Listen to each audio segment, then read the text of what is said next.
नमस्कार, मैं रोज। आज मैं आप लोगों को एक ऐसी महिला लूथरन मिशनरी के बारे में बताने जा रही हूँ जो 1920 और 1930 के दशक में चीन के कई हिस्सों में शक्तिशाली रिवाइवल बेदारी लाने के लिए परमेश्वर द्वारा इस्तेमाल की गई।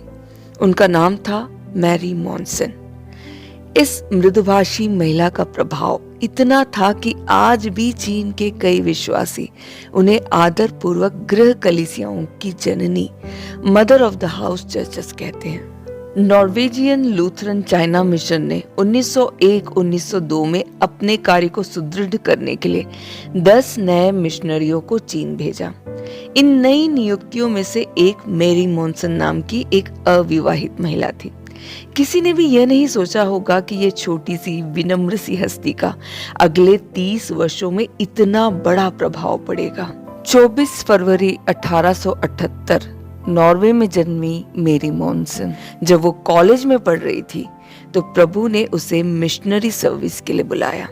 लेकिन वो समय वहां के हालात कुछ ऐसे थे कि लोगों की देशभक्ति बहुत स्ट्रांग थी।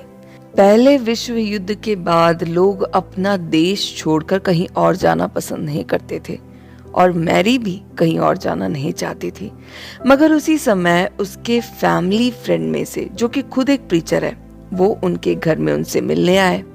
उन्होंने मैरी को बाइबल में से योना की कहानी याद दिलाई, जिसको निनवे जाने का बुलाहट मिला था और वो पहले इस बुलाहट को मानने से इनकार करता है। और उस दोस्त ने कहा, तुम योना मेरी मत बनो।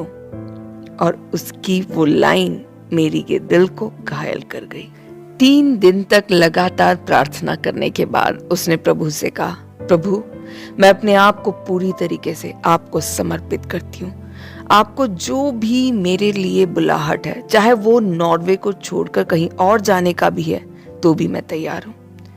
जब वो अनुसरण करने के लिए तैयार हुई तो प्रभु ने उसके दिल में चाइना को लेकर भार दिया।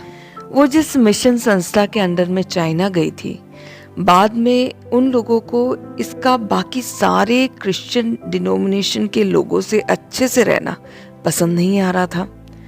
मगर मैरी को कोई फर्क नहीं पड़ता था कि कोई भी कौन से डिनोमिनेशन वाला मसीही है।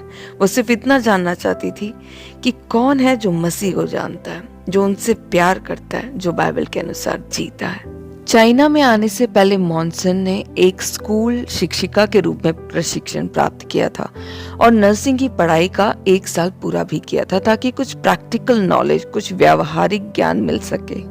1900 में वो चाइना जाने का फैसला लेती है। मगर वो समय चाइना में बॉक्सर रेवोल्यूशन बड़े जोरों शोरों से चल रहा था। जो कोई भी विदेशी है उन्हें जान से मारा जा रहा था। कई क्रिश्चियन मिशनरी वहां पर शहीद हो रहे थे, सताए जा रहे थे, मारे जा रहे थे। 1901 में वो चाइना गई। इवन बॉक्सर रेवोल्यूशन के बारे में सब कुछ पता होने के बावजूद 23 साल की मैरी मॉनसन चाइना तो पहुंच गई, मगर वहां जाते ही मानो हर चीजें बिगड़ रही थी। वो जो भी करने की कोशिश करती उसमें वो असफल रहती। उसे वहां पहुंचे अभी 1 महीना ही हुआ था कि लोहे के बने एक सीढ़ी से वो नीचे गिर पड़ी और कई दिनों तक बेहोश रही। उसके सिर में बड़ी चोट आ गई थी। आगे के 6 साल तक तेज सिर दर्द और माइग्रेन से वो जूझती रही। उसके गिरने के कुछ ही समय बाद उसे मलेरिया हो गया। उस समय मलेरिया कोई छोटी बीमारी नहीं थी। अब तक तो 23 साल की मैरी मॉनसन का धैर्य का बांध टूट चुका था। वो प्रभु से पूछने लगी कि क्या सच में मुझे यही होना चाहिए था? मैं किसी के लिए कुछ करने से पहले शायद यही मैं मर जाऊंगी। वो अपने पूरे बल और शक्ति से प्रभु की सेवा करने की कोशिश करती, मगर हताश और निराश होती। प्रभु उसे कुछ सिखा रहे थे, पूरी तरह से सिर्फ प्रभु पर आश्रित होना, खुद पर नहीं। उस समय तक जो कुछ उसके जीवन में घट रहा था, उसे ये सब शैतान का अटैक ही लगता था। लेकिन कुछ समय बाद उसे इस बात का एहसास हुआ कि प्रभु ही उसे इस कष्ट से गुजार रहे हैं, ताकि वह इस जीवन को अनंत जीवन से कम महत्व दे और परमेश्वर के हाथों में एक टूटा हुआ और दीनहीन पात्र बन जाए। प्रभु का उद्देश्य भले ही हमें उस समय समझ में ना आए जब हम परेशानियों से घिरे होते हैं, मगर उस समय भी सिर्फ उन पर आश्रित रहना ही सबसे अच्छा है। उसने अपने आप को प्रभु को फिर से समर्पित किया और दूसरे ही दिन वो चंगी हो गई। यही नहीं, 6 साल से माइग्रेन के सिरदर्द से लड़ती एक दिन याकूब के 5वें अध्याय ने मानो उससे बात किया। उसने एल्डर्स को बुलाया, वे सब मिलकर उसके लिए प्रार्थना किए और वो वहीं तुरंत चंगी हो गई। फिर उसे माइग्रेन का सिरदर्द कभी नहीं आया। वो धीरे धीरे ये समझने लग गई थी कि प्रभु सिर्फ उसे चंगा बस नहीं कर रहे हैं, उसे प्रभु की इच्छा पर, उनके रास्तों पर चलना सिखा रहे, वो भी प्रभु के समय, उनके टाइमिंग के अनुसार। क्योंकि उसने स्कूल शिक्षिका का प्रशिक्षण कर रखा था, तो मेरी को लगता था कि गॉड चाहते हैं कि वो एक टीचर, एक शिक्षिका बने। और जब जब वो शिक्षिका के रूप में कोई भी काम लेती, उसे फिर से मलेरिया हो जाता। ये बार बार होता जा रहा था, जिसकी वजह से स्कूल को उसे छोड़ना पड़ा। वो फिर घुटने में आई और उसने कहा, लॉर्ड, ओके, आप कुछ और चाहते हैं। मेरी सोच और बुद्धि से परे आपका जो भी योजना है वही मेरे जीवन में पूरा हो। वो वहां से एक दूसरे जगह रहने के लिए चली गई, जहां इससे अच्छा क्लाइमेट, मौसम इससे ज्यादा बेटर था। मगर वहां के लोगों का हृदय सुसमाचार और परमेश्वर के वचन के प्रति काफी कठोर और सख्त था। एक विदेशी महिला को लोग अपनाने के लिए तैयार नहीं थे। मेरी मॉनसन रोज सुबह यही कहती, प्रभु ने उसे यहाँ सुसमाचार सुनाने के लिए भेजा है, चाहे लोगों का हृदय कितना भी ठंडा या कठोर क्यों ना हो। रिजल्ट या प्रतिफल या उसका अंजाम क्या होना है, उसके लिए मैं रिस्पॉन्सिबल नहीं हूँ, मैं जिम्मेदार नहीं हूँ। मैं सिर्फ यहाँ प्रार्थना करने और सुसमाचार बोलने के लिए भेजी गई हूँ। वो अपना काम पूरी सच्चाई और ईमानदारी से करती और धीरे धीरे ही कुछ लोगों का हृदय सुसमाचार को ग्रहण करने लगा। लोग उद्धार पाने लगे। मैरी उन लोगों को बाइबल पढ़ना, प्रार्थना करना सिखाती, मगर प्रभाव बहुत ही कम था। चीन में अपने 7 साल के शुरुआती समय में मेरी मॉनसन उस मिशन के तरीकों और खराब परिणामों जिसकी वह सदस्य थी और अपनी ही सेवकाई में शक्ति की कमी को लेकर बेहद निराश होने लगी। उसे इस बात का उत्तर तब मिला कि मिशनरी इतने अप्रभावी क्यों थे, जब एक बुजुर्ग अशिक्षित चीनी महिला के विश्वास ने उसे अंदर तक चुनौती दी। उसके पास ही के घर में एक क्रिश्चियन महिला रहती थी। घरों की दीवार एक दूसरे से सटे थे और उतने मजबूत भी नहीं थे, इसलिए उस घर की बातें यहाँ साफ सुनाई पड़ती थी। ये क्रिश्चियन महिला, जिसे बच्चों सा विश्वास था, वो अपने घर में बैठकर जो प्रार्थना करती, उसे ये सुनकर सोचती कि इतनी इम्पॉसिबल बातों के लिए कैसे ये ऐसे प्रार्थना करती है। कम ऑन, ये भला कैसे पूरा हो सकता है? मगर उसे आश्चर्य होता कि उसकी ऐसी प्रार्थनाओं का भी प्रभु उत्तर दे रहे थे। मेरी कहती है, मुझे तब समझ में आया कि मेरी प्रार्थनाओं में विश्वास से ज्यादा शक होता था। वो कहती है, मैं तब तक अविश्वासी विश्वासी थी, अनबिलीविंग बिलीवर। इस महिला के विश्वास ने मेरी मॉनसन के विश्वास के जीवन पर बड़ा प्रभाव डाला और जिसकी वजह से सेवकाई ने नई दिशा की ओर कदम रखा। चिन्ह और चमत्कार, मिरेकल्स होने लगे जो उसके विश्वास को और भी मजबूत करने लगे। वो कोई बहुत ज्यादा वचन का ज्ञान रखने वाली या कोई महान व्यक्ति नहीं थी। वो एकदम साधारण सी, वचन में जैसा लिखा है बस वैसा ही विश्वास करती। प्रभु के वचन में ऐसा लिखा है तो ऐसा होगा, बस ये विश्वास करके उस पर्टिकुलर वचन का उसके लाइफ में पूरा होने का इंतजार करती और वो पूरा भी होता। कभी कभी वो जैसा सोचती वैसा तो नहीं होता, मगर प्रभु की इच्छा के अनुसार पूरा जरूर होता। वो इस चीज से पूरी तरह वाकिफ और सहमत थी कि प्रभु के मार्ग हमारे मार्ग से बहुत अलग है। उस समय चाइना में डकैती का बड़ा समस्या होता था। सफर में निकले लोगों को लोग बीच में रोककर उनका सामान लूटते थे। एक बार एक सफर में जाने के लिए निकली मेरी मॉनसन के सर के बालों को छूती हुई एक गोली उसके किनारे से निकल गई। मेरी को एहसास तो हुआ कि अभी क्या हुआ था, मगर परमेश्वर ने उसके दिल में शांति भर रखी थी और वो वहीं चुपचाप बैठी रही, जैसे मानो कुछ हुआ ही ना हो। कुछ सालों बाद एक जवान व्यक्ति जिसने उस पर गोली चलाई थी 70 मील का सफर तय कर मेरी से मिलने आया। उसने उससे माफी मांगी क्योंकि अब तक प्रभु की आत्मा ने उसे पकड़ लिया था और वो मसीही बन गया था और प्रभु ने ही उसे मेरी के पास भेजा था। मेरी ने अपने जीवन में कई बार परमेश्वर के संरक्षण का अनुभव किया था। एक और दिन की बात है जब उनके मिशन स्टेशन पर कुछ घुसपैठ लोग घुस आए सामान लूटने के लिए। मेरी मॉन्सन ने उन्हें चाय पानी पिलाया ये बोलकर कि आप लोग कितने थके लग रहे हो। मेरी के आचरण ने उन लोगों के हृदय को पिघला दिया और वो बिना कुछ लूटे बिना कुछ नुकसान पहुंचाए ये बोलकर वहां से चले गए कि आप लोग भले लोग हैं, अब यहाँ पर कोई भी लूटने नहीं आएगा। वो कई बार ऐसे काम करती जो खतरनाक हो सकता था, मगर परमेश्वर की शांति हमेशा उसके दिल में राज करती। उसने जीवन भर शादी ना करने का फैसला लिया। पास के पूरे एरिया में लूट मार की खबरें बहुत गर्मी पकड़ रही थी। ये लूटने वाले कोई गुंडे नहीं बल्कि खुद सेना के लोग होते थे, मगर इनके मिशन फील्ड में कभी वो लोग नहीं आए। इतना ही नहीं, आसपास के लोग भी उनके मिशन फील्ड में अपनी सुरक्षा के लिए आते। ये उनके लिए सुसमाचार सुनाने का अच्छा अवसर होता। कई लोग आते और उनसे पूछते कि क्या हम भी आप लोगों के यहाँ आ सकते हैं, क्योंकि आप लोगों का प्रोटेक्शन सिस्टम सुरक्षा व्यवस्था बड़ा अच्छा है।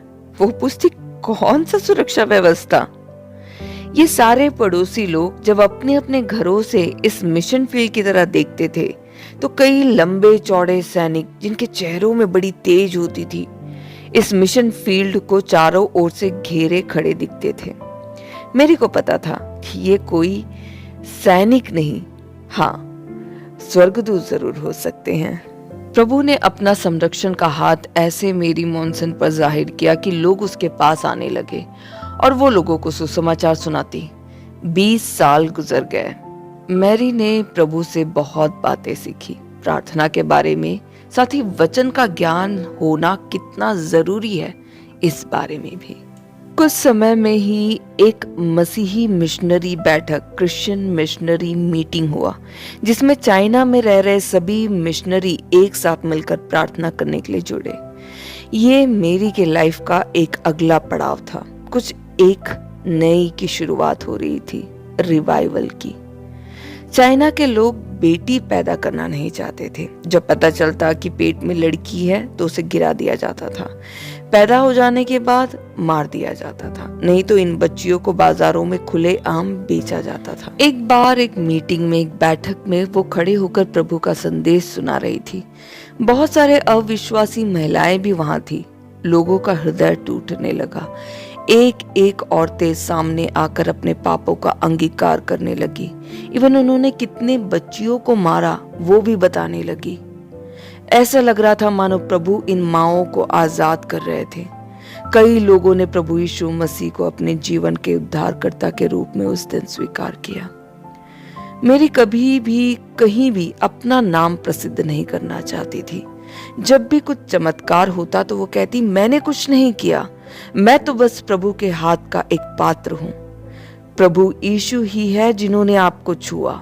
1929 में एक बार एक मिशनरी मीटिंग में मेरी को उसकी गवाही शेयर करने के लिए आमंत्रित किया गया। वहां एक महिला मिशनरी थी जिनकी आंखों की रोशनी धीरे धीरे जा रही थी। इस मीटिंग का मकसद बस इतना ही था कि सारे मिशनरी दोस्त मिलकर इस महिला के लिए प्रार्थना करेंगे। मेरी मॉन्सन को स्टेज में आमंत्रित किया गया। जैसे ही वो स्टेज में खड़ी हुई, अचानक से वहां जमा हुए लोगों के अंदर उनके पापों का बोध होने लगा, ठीक वैसे जैसे बच्चियों को मारने वाली माओं के साथ हुआ। बहुत से मिशनरियों का दिल एक दूसरे से कड़वाहट से भरा था। कुछ लोगों को माफ नहीं कर पाते थे। कई लोग एक दूसरे के साथ एक मन नहीं थे। उसने सीधा उन मिशनरियों से पूछा, क्या आपने नया जन्म लिया है? उस दिन लोगों ने अपने पापों का अंगीकार कर फिर से अपने आप को प्रभु को और उनकी सच्ची सेवा के लिए पुनर्समर्पित किया। उस प्रार्थना सभा में उस महिला मिशनरी की आंखों की रोशनी भी वापस आ गई। वो पूरी तरीके से चंगी भी हो गई। जब वो यहाँ प्रीच कर रही थी, कुछ दूर किसी गांव में कुछ विश्वासी लोगों का एक समूह भी प्रार्थना कर रहा था। अचानक उन लोगों को अपने अपने पापों का बोध होने लगा। परमेश्वर की आत्मा का सामर्थ्य का प्रकटीकरण हो रहा था। मेरी मॉनसन वचन के साथ समझौता नहीं करती, चाहे कितने बड़े लोग हो चाहे छोटे हो। सवाल सीधा होता था, क्या आपने नए सिरे से जन्म लिया है? क्योंकि उसका मानना था बिना नए सिरे से जन्मा ना तो वो मसीह की सेवा करने के योग्य है, ना मसीही कहलाने के। एक साधारण सी दिखने वाली महिला को प्रभु ने सामर्थ्य के साथ इस्तेमाल करना शुरू कर दिया था। वचन सुनने वालों के हृदय छिद रहे थे, चिन्ह और चमत्कार हो रहे थे, लोग वचन को ग्रहण कर रहे थे। विश्वासी और अविश्वासी दोनों ही इस छोटी सी महिला के सामर्थ्य और अधिकार के साथ सुसमाचार सुनाने के तरीके से चकित होते। ये सामर्थ्य आत्मिक था, क्योंकि मैरी मॉनसन बड़े ही मधुर और शांत आवाज में ही बात करती। वो कभी भी चिल्लाकर या जोर से अपना संदेश नहीं सुनाती थी। मनुष्यों का भय मेरी को अपना रहा। वो केवल मसीह को जानना और सत्य तथा कलीसिया की पवित्रता के लिए खड़ी होना चाहती थी। मेरी कई मिशनरियों और चीनी चर्च अगुओं की समझौतावादी जीवन शैली से बहुत परेशान थी और उसने उन्हें कड़ी चुनौती दी। क्या आपने कभी सचमुच नया जन्म लिया है? यह सवाल चीन के कई हिस्सों में गूंजता रहा, क्योंकि परमेश्वर ने उसकी सेवकाई को विस्तृत कर दिया और उसे देशव्यापी बना दिया। कई जगहों पर मेरी मॉनसन के संदेशों के बाद पापों का गहरा बोध और पश्चाताप के व्यवहारिक कार्य दिखने लगे। जिन लोगों ने अपने पड़ोसियों से चोरी की थी, उन्हें पवित्र आत्मा दोषी ठहराता और वे चीजें वापस लौटा आते। लोगों के बीच चल रहे लंबी दुश्मनी को त्याग कर लोग एक दूसरे को माफ करने लगे। ये कहानी यहाँ नहीं रुकी। सुसमाचार का प्रचार का दौर शुरू हुआ। कलीसियाओं के सदस्य, क्या स्त्री क्या पुरुष, आसपास के कस्बों और गांवों में जाकर यीशु मसीह के जीवन परिवर्तनकारी सुसमाचार का प्रचार करते। जहां पहले कई विश्वासी केवल परमेश्वर के परिवर्तनकारी शक्ति के बारे में बोलते बस थे, अब वे इसे अपने जीवन में प्रदर्शित कर पा रहे थे। हजारों लोगों ने इस बदलाव को देखकर प्रभु पर विश्वास किया। पवित्र आत्मा के प्रति लोगों की प्रतिक्रिया हमेशा सकारात्मक नहीं होती थी। कभी कभी जब परमेश्वर की भयानक शक्ति उन पर उतरती थी, तो लोग, जिनमें कुछ चर्च के नेता और एल्डर्स भी होते थे, डर के मारे भाग जाते थे। लोग अक्सर मॉनसन से कहते, तुम्हारे शब्द चाकुओं जैसे हैं, या कहते, तुम्हारे शब्द मुझ पर बिजली की तरह प्रहार करते हैं। एक बुजुर्ग मसीही ने विलाप करते हुए कहा, मेरे सारे बुरे कर्म मेरे सामने ऐसे फैले हुए हैं जैसे एक काउंटर पर ढेर लगा हुआ सामान। चीन में अपने प्रचार के चरम पर मॉनसन की मांग बहुत बढ़ गई। हेनान स्थित अपने निवास से वो बहुत सारे प्रांतों की यात्रा करती और परमेश्वर के द्वारा उसके हृदय में रखे गए संदेशों को लोगों को बताती, और हर जगह लोग परिवर्तित होते। अनेक पापियों ने पश्चाताप किया और स्वर्ग के राज्य में आगे बढ़े। एक कस्बे में सभाएं समाप्त होने के बाद उसने शनिवार दोपहर को ट्रेन में जाने की योजना बनाई। कुछ दूर एक कस्बे में उसका अपॉइंटमेंट था और उसके लिए ये भी जरूरी था कि सारी कनेक्टिंग ट्रेन अपने अपने समय पर आए, ताकि वो सही समय पर वहां पर पहुंच पाए। मगर जब वो सुबह प्रार्थना कर रही थी तो प्रभु ने उसे स्पष्ट रूप से बताया कि उसे मंडे तक, सोमवार तक शहर नहीं छोड़ना है। जब उसने ये बात एक वरिष्ठ मिशनरी को बताया तो उन्होंने कहा, ऐसा हो ही नहीं सकता कि प्रभु तुम्हें यहाँ रुकने के लिए कह रहे हो, क्योंकि सोमवार को कोई ट्रेन नहीं चलती है। अगर वो रुकी तो निश्चित रूप से उसका अपॉइंटमेंट चूक जाएगा। वो अपने कमरे में लौट आई और फिर से प्रभु से मार्गदर्शन मांगने लगी। फिर से यही आवाज आई, सोमवार को जाना। जब उसने ये बात फिर से उन्हें बताई तो वरिष्ठ मिशनरी का गुस्सा बढ़ता गया, लेकिन परमेश्वर की शांति ने मेरी के हृदय को भर दिया और उसे ये विश्वास हो गया था कि सब कुछ ठीक हो जाएगा। उसने वरिष्ठ मिशनरी से बड़े ही शांत लहजे से मुस्कुराते हुए कहा, मेरा पिता रेलगाड़ी चलाते हैं। ये सुनते ही उनका गुस्सा और बढ़ गया और उन्होंने अपनी नाराजगी जाहिर भी की। रविवार की शाम को वहां के स्थानीय चीनी पादरी मॉनसन से मिलने आए।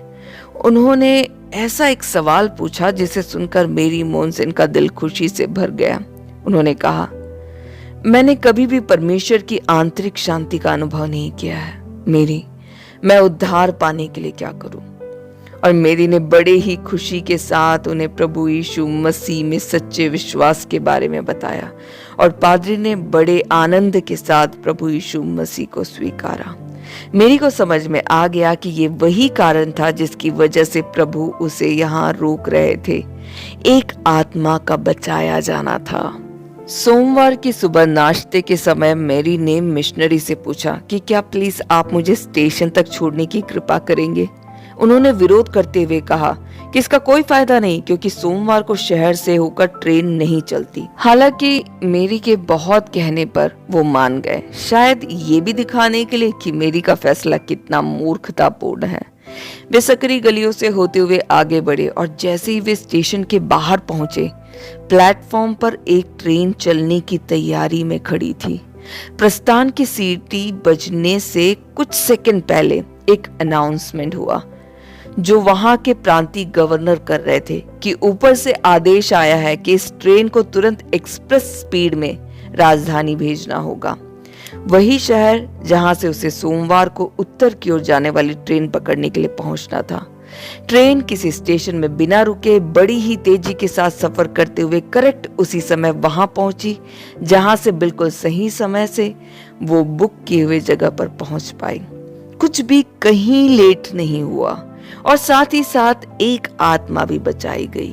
प्रभु के कार्य बड़े ही महान और अद्भुत होते हैं। 1930 के शुरुआती महीनों में मेरी मोनसन तक एक खबर पहुंची कि नॉर्वे में उनकी वृद्ध मां को देखभाल की जरूरत है। ये समय मेरी के लिए एक फैसला लेना बहुत कठिन था। एक तरफ चीन में प्रभु के द्वारा दी गई फलदायी सेवा और दूसरी तरफ बीमार मां। वो प्रार्थना करने बैठी। प्रभु की आत्मा ने उन्हें दिखाया कि यहाँ उनकी सेवा अपने अंतिम चरण पर पहुंच गई है। प्रभु ने कहा, लौट जा। 1932 में मेरी मोनसन वापस यूरोप को लौट गई और अपने पीछे हजारों नए विश्वासियों और सैकड़ों उत्साही कलीसियाओं को छोड़ गई जो कभी उदासीन थके ठंडे मसीहों से भरी हुई थी।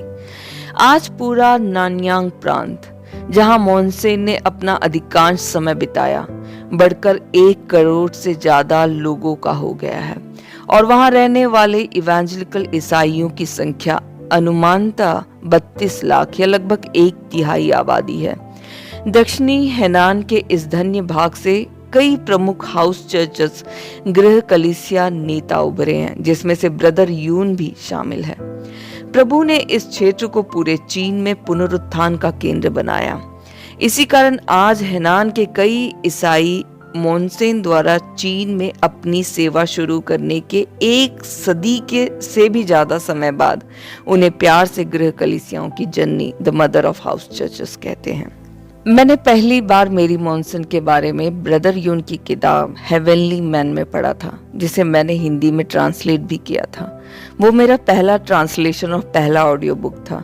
इस वजह से उसमें बहुत सारी खामियां हैं, मगर प्रभु का धन्यवाद हो कि प्रभु की आत्मा के सामर्थ्य ने मेरी कमियों और निर्बलताओं को ढककर उसे सुनने वालों तक पहुंचाया, उनके दिलों को छुआ। अगर आप लोगों ने उस बुक को अभी तक नहीं सुना है तो जरूर सुनिएगा। ब्रदर यून के शब्द कुछ यूं हैं, मिस मोनसन कद में छोटी थी मगर परमेश्वर के राज्य में एक महान व्यक्ति थी। चीनी चर्च न केवल उनके शब्दों से प्रभावित था बल्कि उनके त्यागपूर्ण जीवन शैली से भी।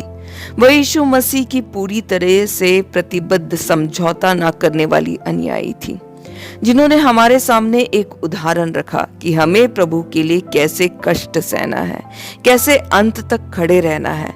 प्रभु ने मेरी मोनसन को बहुत ही शक्तिशाली तरीके से इस्तेमाल किया। उनकी सेवकाई में बहुत सारे चिन्ह, चमत्कार और आश्चर्य कर्म हुए।